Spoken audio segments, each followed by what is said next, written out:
Visit भिजाको नाममा संगठित असुली। त्रिभुवन अन्तर्राष्ट्रिय विमानस्थलमा यस्तै धन्दा चलिरहेको छ। अख्तियार दुरुपयोग अनुसन्धान आयोगले विमानस्थलका अध्यागमन कार्यालय प्रमुखलाई अख्तियार दुरुपयोग गरेको आरोप लगाएपछि त्यो सोही गृहमन्त्री रमेश लेखक सामु तेर्सिएको छ। लेखकको सचिवालय समेत मुछिएको आरोप लगाइएको छ।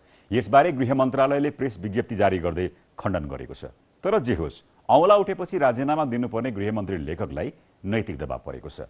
सांसद हुँदा अन्य गृहमन्त्रीलाई राजीनामा दिन सुझाव सहितको अभिव्यक्ति दिने गृहमन्त्रीज्यू, आरोप लाग्दा तपाईले चाहिँ राजीनामा दिनु पर्दैन? यसै सदनले यसभन्दा पहिला स्थापित गरिसकेको विषय कुनै पनि माननीय मन्त्रीजी यदि कुनै अनुसन्धानको घेरामा आउनुभयो, यदि प्रश्न उठ्यो, राज्यको कुनै सक्षम निकायले यदि अनुसन्धान गर्नुपर्ने स्थिति भयो भने त्यस्तो माननीय मन्त्रीजी मन्त्रीको पदमा रहन रहनुहुन्न।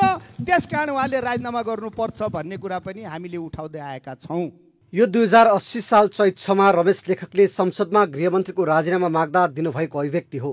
यो पहिलो होइन, त्यसअघि चैत 2 मा पनि उहाँले त्यस्तै अभिव्यक्ति दिनुभएको थियो। कुनै मन्त्रीका माथि यदि अनुसन्धान प्रारम्भ भयो, कुनै मन्त्रीका माथि यदि कुनै ठाउँबाट प्रश्न उठ्यो भने त्यो मन्त्रीले राजीनामा गर्नुपर्छ भनेर यहाँ सदन अवरुद्ध भएको छ। त्यो बालकुमारी घटनाको बारेमा होस् या अरू घटनाका बारेमा हो।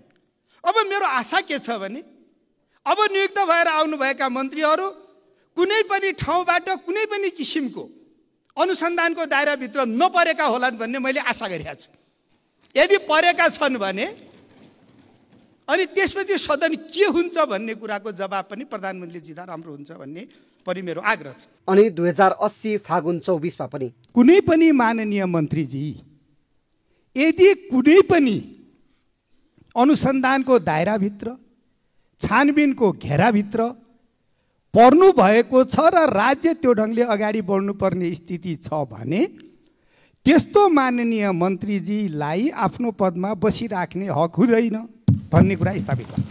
यो सन्दर्भ कोट्याउनुको कारण हो सोही व्यक्ति अहिले वर्तमान सरकारमा गृहमन्त्री हुनुहुन्छ र उहाँ आफै भिजिट भिसा प्रकरणमा मुछिनु भएको छ। तर अब जब उहाँ आफै मुछिनु भएको छ अनि उहाँले नै उठाएको त्यो नैतिकताको प्रश्न कहाँ पुग्यो? सञ्चार माध्यममा यही खबर छ। त्रिभुवन विमानस्थलको अध्यागमन कार्यालयमा संगठित असुली, भिजिट भिसाको नाममा हुने सेटिङ र त्यसमा गृहमन्त्रीको सचिवालयको सिधा सम्बन्ध।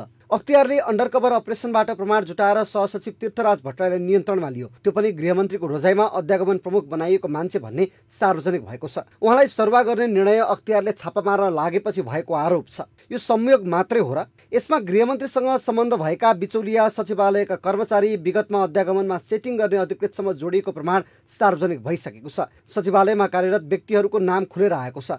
अख्तियारको प्रारम्भिक रिपोर्टमा पनि मन्त्रीकै सचिवालयसम्म आर्थिक लेनदेन पुगेको सूचना छ। हिजो अर्कामाथि भ्रष्टाचारको आरोप लाग्दा संसदमा ठोकी ठोकी कराउने मान्छे आज आफू मुछिएपछि किन मौन? अहिले गृहमन्त्री लेखकको राजीनामा मागिएको छ। सांसदहरूबाट, वकिलहरूबाट, नागरिक समाजबाट।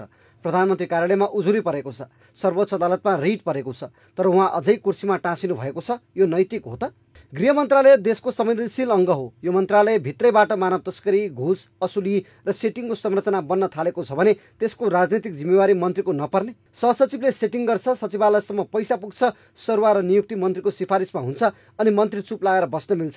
गृहमन्त्रीज्यू, तपाईँले हिजो जसरी अरूलाई राजीनामा दे भनेर दबाब दिनुभयो, आज आफै पनि त्यो उदाहरण पेश गर्नुहोस्। यो बहानाबाजी गर्ने बेला होइन। यो मेरो संलग्नता छैन भन्ने दाबी गरेर उम्किने बेला पनि होइन।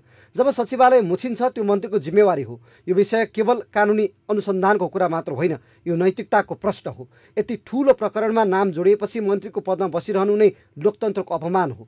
जब राष्ट्रको सबैभन्दा संवेदनशील मन्त्रालयमा असुलीको नेटवर्क बनाउँछ अनि त्यो संरचना मन्त्रीको वरिपरि देखिएको आरोप लाग्छ, तब त्यो पदमा एक दिन पनि रहनु अन्याय हो। निर्दोष भए राजीनामा दिएर छानबिनमा सहयोग गर्नुहोस्। गृहमन्त्री रमेश लेखकज्यू, कृपया राजीनामा दिनुहोस्। आफूले सोचेको, आफूले रोजेको जस्तो घर, डेरा वा जग्गा किन्नु परे वा बेच्नु परेमा घर खोज्ने भर नेपालहोम्स.com।